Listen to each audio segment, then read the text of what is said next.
Hey guys, in this video I'm going to show you how to connect your Skullcandy earbuds. If you find this video helpful, please consider to like this video and subscribe to my channel. In saying that, let's just jump into the video. Alright, so we need to charge the earbuds first. So ensure both the earbuds and the charging case are fully charged using the provided USB cable.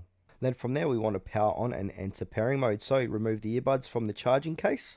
They should automatically power on and enter pairing mode indicated by LED lights flashing red and blue. If they don't enter pairing mode automatically, press and hold the power button on each earbud for about 4 to 5 seconds until the LED light flashes red and blue.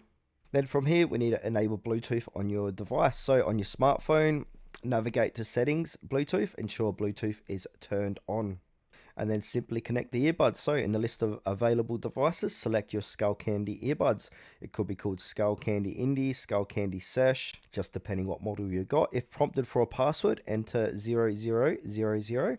Once connected, you may hear a voice prompt saying connected and the LED lights will stop flashing.